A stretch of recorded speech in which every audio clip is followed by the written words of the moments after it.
Wednesday, November 2nd, 2022, Monaco 64, home of alternative economics and contrarian views. So it's been reported that central banks have bought the most gold in about 55 years in the first 3 quarters of 2022. It's a record annual amount that they bought already after 9 months. And I think it's quite significant, not just because they're buying gold, but if we go back to 1967, which was a record year up until 2022, you will see why it's very interesting. I'm going to cover that today. Before we go into that, just wanted to say that I referred or mentioned Christine Lagarde yesterday, that she recently said on TV, I think, that inflation came out of nowhere. It was a big surprise. And I think one of you made a comment saying, well, she's a convicted criminal. And yes, I know. And that's why I have a mug, an NDCB mug. I've got it in English, French, and German, NDCB. And look what I've got here. I've got Lagarde behind bars. So I am aware of that. And yeah, you can get this mug in my Teespring store, which is below. If you watch my video, it pops up below the video near the description. And I have end of Fed mugs. I have Away with the RBA, which is the Reserve Bank of Australia. And I've got t-shirts as well. But the mugs are the most popular, the end of Fed mug. I've got also a mug for the Bank of England. So there you go. It's interesting because on Sunday, I did a video interview with John Lee, who's the CEO of Silver Elephant Mining. And he spoke about that. About the fact that the elites, they suppress the paper price of gold while they back up the truck with physical. And it's interesting that this news came out a few days later. I think it was yesterday it came out about central banks buying a lot of gold, and we're going to go into that in a minute. So, and he said as well, John Lee, that we worry too much about the fiat price, that we need to look at having assets and count gold and silver, for that matter, in ounces, grams, kilos, or like the central banks do, they count in tons. Not many of us, of course, can count it in tons. So we're going to go through this article, which I saw yesterday, about central bank gold buying. And then we're going to look at the London gold pool, because that's very interesting and it pertains to 1967. So this was reported on Reuters, November 1st, 2022. Record central bank buying lifts global gold demand, WGC says. WGC is the World Gold Council. Isn't it strange that there's record gold demand and the price doesn't seem to move? Well, the paper price. So they've got a picture here of Joachim Nagel. He's the president of the Bundesbank.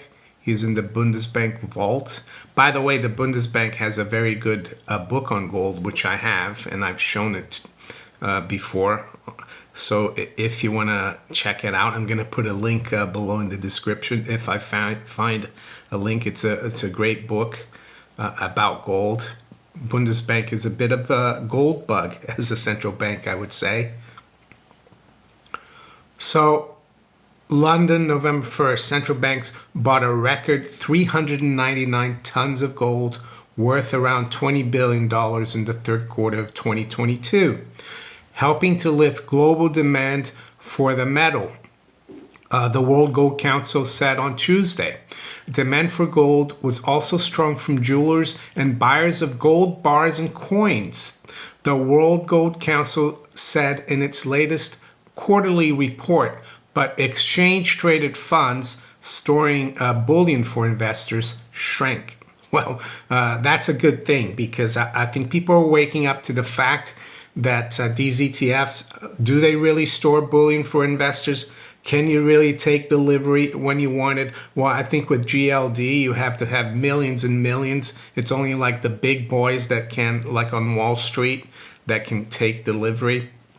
So that's a good sign, actually, in my opinion, because we need to go for the physical, not ETFs, as I've said many times.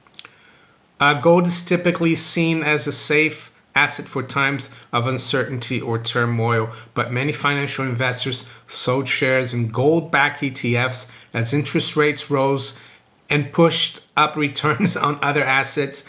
Well, I don't know what other assets they're talking about because bond yields went up, but bond prices have been dropping. The TLT, which is an ETF for U.S. Treasury bonds with a maturity of around 20 years. That's down like 33% this year. So I'm not sure what they mean by that. Anyway, let's continue. Offloading of bullion by ETFs help push gold prices down. So they're saying it's selling in ETFs that's pushing the gold price down.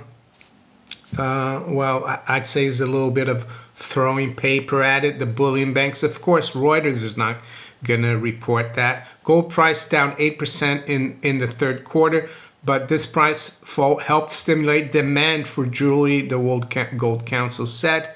In total, world's gold demand amounted to 1,181 tons in July to September, up 28% from 922 tons same period in 2021. Demand in the year to September had recovered to pre-pandemic levels, it said. So this is the interesting part here. Buying by central banks in the third quarter took their purchases for the year to September to 673 tons, more than the total purchases in any full year since 1967, according to the World Gold Council. So this is not the most purchases since 67 for 9 months. It's for the whole year. So they've got another 3 months here to really beat this record massively. Among large buyers were the central banks of Turkey, Uzbekistan, Qatar, and India. Purchases of gold bars and coins also surged in Turkey to 46.8 tons in the quarter, up more than 300% year on year as people bought gold to shield themselves from rampant inflation. Yeah, and you've seen how the Turkish lira is like a really not a fiat currency worth storing your wealth in. Yes, you can use a day-to-day transaction, but not for savings. Just like our fiat currencies aren't either. Maybe not as bad as the Turkish lira yet. Looking ahead, we anticipate central bank buying and retail investment to remain strong, said World Gold Council analyst Louise Street. We also expect to see jewelry demand continue to perform strongly in the regions such as India, Southeast Asia, she said. What do I think about jewelry demand? Yes, it's important, but I think ultimately the most important thing for gold is investor demand, central bank demand. That's what really can drive the price a lot higher, I would say. So why is 1967 so significant? I've spoken about the London Gold Pool before. I'm going to try to find the video and put it up in the cards. Basically, it was, if you read through here on Wikipedia, London Gold Pool was the pooling of gold reserves by a group of 8 central banks and the United States and 7 European countries that agreed on November 1st, 1961 to cooperate in maintaining the Bretton Woods system of fixed rate convertible currencies and defending a gold price of $35 per troy ounce by interventions in the London gold market. And the reason they did that is because it was getting hard to keep that $35 exchange rate to the fiat dollar, well, to the currency from the Bretton Woods Agreement. So these major central banks decided to pool their gold together and keep that price fixed there. But the London gold pool collapsed in March 1968, which is like just after they had massive buying of gold in 1967. And that led eventually to a rush, especially from countries like France and even the UK, resorting to exchanging their dollar reserves for gold, because you could do that at $35 an ounce. You could go to the US Treasury and say, I want my gold. I think de Gaulle sent French warships to New York to get the gold from the Federal Reserve Bank of New York. And then Nixon, of course, closed the gold window because he didn't want to raise interest rates. So that was very significant, 1967-68 period. And now I wanted to show you where we were in terms of interest rates, because many people still think that rising interest rates are bad for gold. But look at the long-term chart of the 10-year yield, 10-year Treasury, 54 historical year chart. If we go to 1967, let's say March, it was at 458, and by, let's say, July 1970, it was at 738. And that was the period when central banks were buying massive amounts of gold or taking delivery from the Treasury. And the London gold pool collapsed. And gold actually started after 1968 in the London gold market. There's kind of like a dual price mechanism. In the real market, it took off from 35, and eventually when Nixon closed the gold window, gold went on to go from $35 per troy ounce to a high of $887.50 in January of 1980. And how do I know that price? Well, Jim Sinclair was very active in the gold market, and he always said the high, I think it was January 20th, 1980, was $887.50. So, and guess where the 10-year yield was by that time, 1980? Well, it was above 12%, all the way from 4.5% in 1967. And gold went from 35 to almost 900. So I think it's very significant that we've had the most gold buying by central banks in just 9 months than any other year since 67, because 67, 68 was very important year for the Bretton Woods system, for the dollar. It was from there that the crisis started and eventually culminated on August 15th, 1971, when Nixon closed the gold window, or really defaulted on the U.S. Treasury promise to pay 1 troy ounce per $35. So, yeah, I think that's very encouraging. And I think we're doing the right thing, stacking not only gold, but silver. And as many of you know, I do have 3 affiliates, 2 in the US. I've got Miles Franklin and ITM Trading. You can check the details below in the description. And in the UK, of course, Gold Investments. is an affiliate and has been for years. So with that, let's quickly look at the markets. Of course, we got the Federal Reserve today. Yesterday, the markets were quite volatile, especially the bond market. I noticed the 10-year yield dropped to like 390 early in the U.S. session. I think there's a lot of speculation about the Federal Reserve and their statement today, press conference. What do I think about the Fed today? I think they're going to raise rates by 3/4. I think they're really scared of showing any signs that they're going to pivot. So they're going to probably disappoint the markets, I would say, because I think they know if they show any sign of weakness in fighting rising prices, and I don't call it inflation, call it rising prices.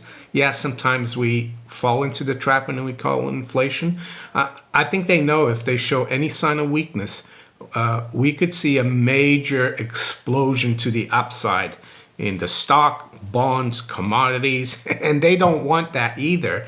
So I think they're really trapped, but we'll have to wait and see. So that's how I see the Fed and the FOMC. There's talk that their new thing is going to be to try to give an idea of the path of the Fed funds rate. We'll see what that means, really. And yeah, so let's look at where the markets are this morning. It's 20 past 8 a.m. London time. We've got spot gold at 1654. That's up about $6, right near the highs. The low has been 1645. Silver did quite well yesterday. It was up 4% at one point, got up above 20 briefly, but then it seems like precious metals are, or the algorithms are trading precious metals looking at the treasury yield, the 10-year yield, because the 10-year yield had dropped to 390 earlier in the day, and then it rose back up to 4, and then gold and silver came off. The stock market came off. Right now, silver is at 1970, up 8 cents. High's been 76, low's been 57. To the stock markets, Dow futures up 79 points, 1/4%. NASDAQ 100 futures up 54, or 0.5%. S&P 500 futures up 15, or 1/3. FTSE is up 11 points, 71.95. To the currencies, we got sterling up 0.2 at 115.08. The euro is up 0.2 as well at 98.92. The dollar's down 2/3% versus the yen at 147.24. The dollar is unchanged versus the Swiss franc, just below 1 or par. And the dollar's down 0.2 versus the yuan at 729.50. The dollar is down 0.5% at around 61.75 versus the ruble.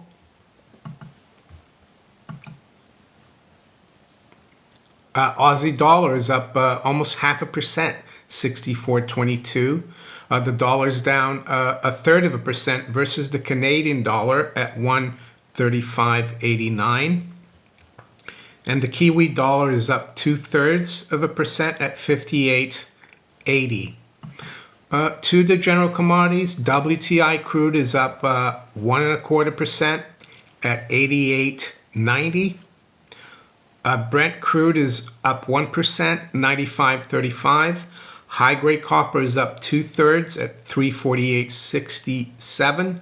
U.S. nat gas is up 3.4% at 5.96. Check the Dutch TTF gas futures. Well, that's up 5% at 122. And let's quickly look at the bond markets. Start with the gilt or UK bond market. The 10-year gilt yield is up 3 basis points at 3.5%. The 30-year is up 3 as well at 3.61%. And the U.S. 10-year yield is down 2 basis points at 403.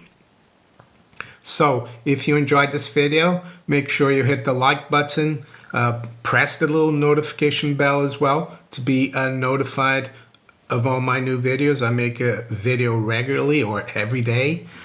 Yeah, make sure you share it far and wide as well, my videos. That helps.